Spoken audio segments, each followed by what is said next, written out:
the point that I'm driving home here is this. Again, any challenge that you have in your life that you want to change, anything, it's not going to be solved from the perspective that it was created from. Now, I'm going to take you down another little path here, and I'm going to say, for example, because I want you to really get this home. It's so important. Let's say that this 5-year-old boy decided that he was always going to believe in Santa Claus, that he was just going to find ways to push all the data out. And he wholeheartedly held on to that perspective until I was an adult. And I got into, say, a really nice Ivy League college. I went to MIT. And I became a scientist. And I found other friends at other Ivy League schools, Cornell, Stanford, Yale, Berkeley. And they all believed in Santa Claus too. And all of us, let's just go follow with me on this, all of us joined transformation.com. And we are very well respected in the community, and we are very well respected in our own fields of study. And we joined transformation.com, and now we want to fly to Denver to run the race.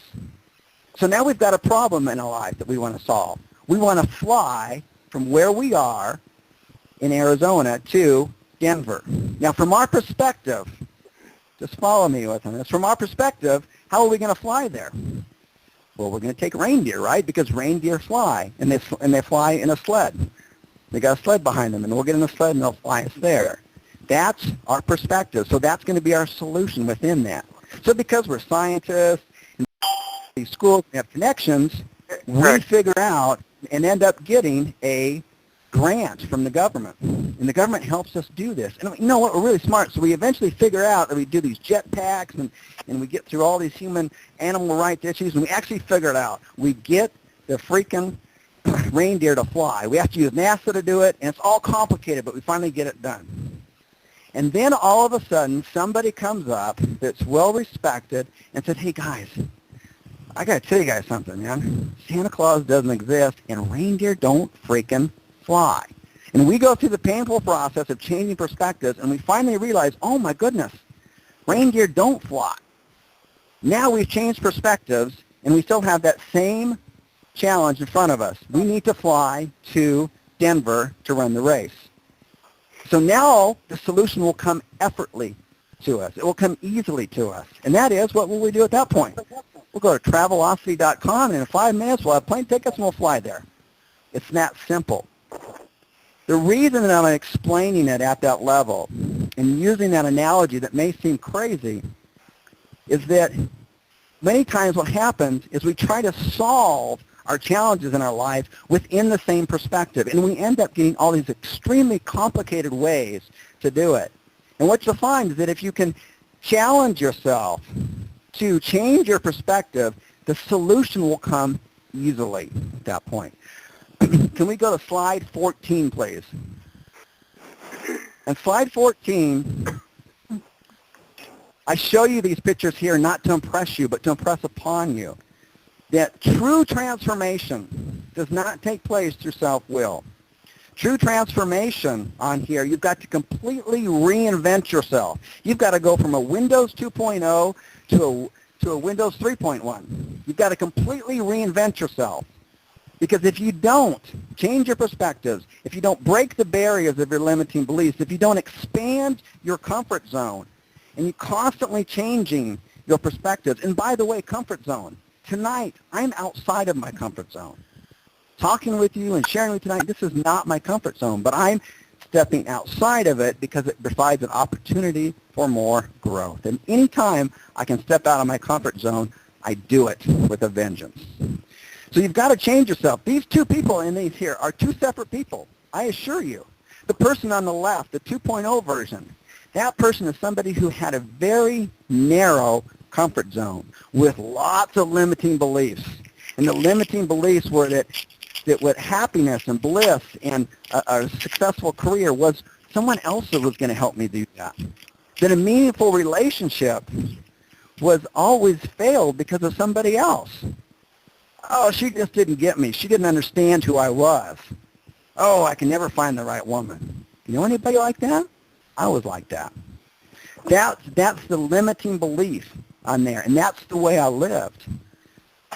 And it's not until I went to the 3.1 until I realized on here, I started getting rid of my limiting beliefs, and I started changing my perspectives, that I completely became and reinvented myself. And in fact, every year, and it's been a year now, I've changed every single cell in my skin, in my eyeballs, in my kidney, in my heart. They've all been replaced. And in 6 more years, every brain cell in my brain will be replaced. I'll be reinvented again on here. I want to give you guys another example, something that's closer to home, about what it means to change perspectives in order to find an easy solution. I'd like you to go to the second to last slide, which is slide 15. And what you'll see there is a food label. Now, I want to walk you through this, and as I walk you through this kind of change of perspective, notice the resistance that you feel, because you have to recognize the resistance, otherwise you can't break through your own comfort zones. You can't break through into that and into a new perspective. So here's a perspective that almost everybody believes, and that is, in order to lose weight, and by the way, this is not an example, this is not nutrition advice I'm giving right here. This is purely an example on changing perspectives. A common belief that everybody has, and I bet everybody on this phone call has, is that if they want to lose body fat, that they're going to have to be calorie deficient. Right? You got to burn more than you consume, right? That's what we all believe. That's our perspective. It's almost ubiquitous. It's everywhere around us on here. What if I told you that you don't need to be calorie deficient in order to lose weight? Your perspective from where you are, you will not believe me. You will resist me. Now this perspective, let's talk about this perspective from how this label was created. This label, in the most simplest terms, was created from a perspective of people who are dairy farmers, who are huge corporations, who make and produce and engineer the food that you and I eat every day. And they've taught us how to measure whether we're eating good food or bad food by teaming up with the federal government and creating this label. And the very first thing they put up here is calories. That's the first thing. It's right there, calories, 330. Whoa, that must be the most important thing, right? And if I want to lose weight, I got to be calorie deficient. And I've read all the countless books out there, and they all say, you know what, just go negative calories, 500 a day, and after 7 days, you'll have lost a pound of fat. Doesn't necessarily work all the time, does it? If it was successful, you'd see it everywhere, but it's not. But that's what we're taught to do on here. And this perspective was created from people who make and engineer our food on here, and whether you choose to believe it or not, a lot of the food that's produced out there is actually engineered to make you want to buy more. And how they get you to buy more of their food? They make it more pleasing to your palate. They make it more tasty. They do all kinds of engineered things to make sure that they layer it and they give it just the right ratio of texture and fat and salt. So that, and they've even found ways that they found that you will buy more of the food if you have to chew less. So they use all kinds of weird, gooky stuff in food to make sure that you're not chewing your food 20 or 25 times, but they try to get it down to 10 times because they know you'll eat almost 2.5 times more if you do that. And that's the truth. And most of the food out there is just void of any nutritional value that your body really needs. So if you're within the perspective that, hey, I need to be calorie deficient, and you're going to follow this, you're going to be calorie deficient, what's going to happen?